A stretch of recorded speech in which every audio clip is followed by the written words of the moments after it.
Bienvenue sur Provence 2.0, où nous voyageons ensemble au cœur des récits intemporels de la Provence. Aujourd'hui, plongeons dans la légende de la fondation de Massalia, une histoire d'amour, de mer et de terre, où le destin des peuples se scelle dans un geste simple et éternel. Préparez-vous à revivre cette épopée qui nous rappelle que les plus grands empires naissent parfois de rencontres fortuites. Installez-vous confortablement et laissez-vous emporter par cette aventure provençale. Le vent soufflait sur les voiles blanches des navires phocéens, porteurs d'une promesse lointaine, de rêves marins et de terres inconnues. À la proue de son vaisseau, Protis contemplait l'horizon, son cœur battant au rythme des vagues. La mer égyptienne, qu'ils avaient quittée il y a plusieurs semaines, s'était dissipée dans le passé, laissant place à l'incertitude des eaux méditerranéennes. Mais Protis, fils de Xène, savait que ce voyage n'était pas qu'une errance sans but. C'était une quête, une poursuite de la liberté, de la richesse et, peut-être, du destin. Les Phocéens, audacieux navigateurs de la cité de Phocée, avaient été poussés à prendre le large par la nécessité et par l'esprit d'aventure. Leur patrie, étouffée par la pression des envahisseurs perses et des ambitions de conquête, ne leur offrait plus la sécurité et la prospérité. Ils avaient donc choisi de braver l'inconnu, de se fier à leur courage et à leur habileté pour découvrir de nouveaux territoires où s'établir et prospérer. Un jour, alors que les rayons du soleil levant baignaient les flots d'une lumière dorée, un cri se fit entendre depuis la vigie.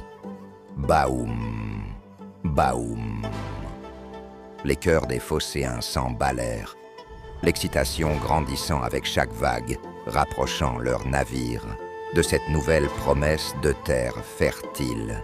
Ce fut ainsi que Protis, le vaillant chef des Phocéens, posa les yeux pour la première fois sur les côtes sauvages de ce qui allait devenir Massalia, le Lacidon, une profonde calanque bordée de falaises de calcaire, accueillit les navires avec une sérénité trompeuse. Les falaises, érodées par le temps, se dressaient majestueusement, leurs crêtes dentelées par les millénaires.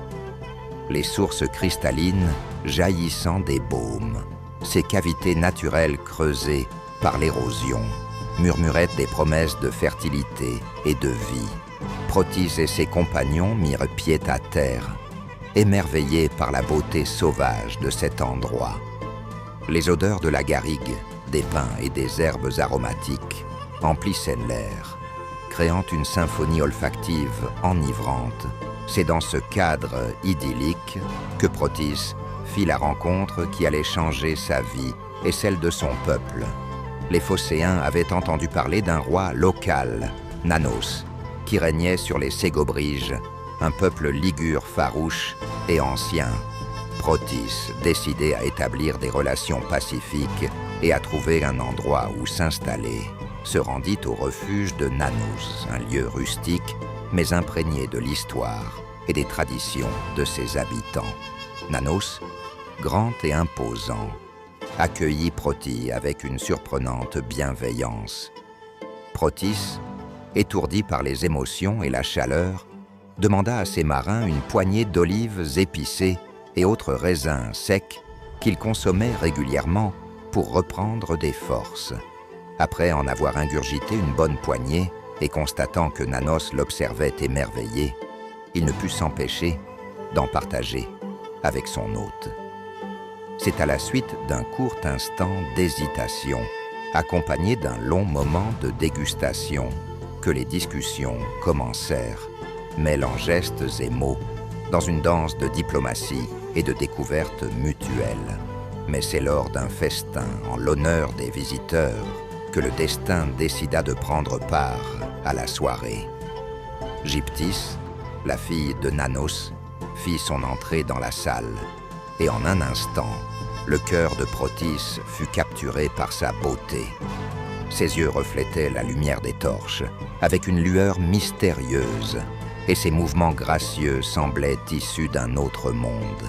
Selon une coutume salienne, Gyptis devait choisir son époux en lui offrant une coupe pleine. Ce soir-là, parmi les convives, son regard se fixa sur Protise. Le silence se fit alors que Gyptis, tenant la coupe, s'avança vers lui. L'air sembla suspendu dans un souffle d'attente, puis avec une grâce infinie, elle tendit la coupe à Protis. Ce geste, simple en apparence, scellait une union bien plus profonde, celle de deux peuples, celle de deux destins. Nanos, voyant le choix de sa fille, ne put qu'accepter cette union. En gage de bienvenue et de bénédiction, il offrit à Protis le Lacidon et les terres environnantes, un territoire fertile et stratégique. Les falaises de calcaire, les sources jaillissant des baumes, les plaines riches et les collines boisées devinrent le foyer des Phocéens, qui fondèrent Massalia, sous la direction de Protie et avec la sagesse de Gyptis à ses côtés. La nouvelle cité prospéra. Les navires phocéens, désormais amarrés dans le Lacidon, partaient vers d'autres horizons, commerçant, explorant, ramenant des trésors et des connaissances. La pierre calcaire, dure et résistante, servit à bâtir des murs solides, tandis que les sources garantissaient l'eau nécessaire à la vie et à l'agriculture. Les baumes, ces cavernes mystérieuses, offraient des abris et des lieux de culte, ajoutant une dimension sacrée à cette nouvelle terre. Les années passèrent, mais l'histoire de Gyptis et Protis continua de se raconter au coin des feux, dans les demeures et les places publiques de Massalia. Leur union symbolisait l'alliance de la terre et de la mer, de l'ancien et du nouveau, de l'amour et du devoir. Protis, avec sa fougue de marin et sa vision de leader, et Gyptis, avec sa sagesse et sa grâce, avaient bâti bien plus qu'une cité. Ils avaient créé un foyer pour des générations à venir, un lieu où les rêves phocéens avaient trouvé une réalité tangible. Ainsi, la rencontre de Gyptis et Protis ne fut pas seulement une histoire d'amour, mais une légende fondatrice. Elle rappelait à tous que, parfois, les choix les plus simples, les gestes les plus anodins, peuvent façonner le destin des nations, et que les terres, baignées par les sources limpides et protégées par les falaises de calcaire, peuvent devenir le berceau de nouvelles civilisations.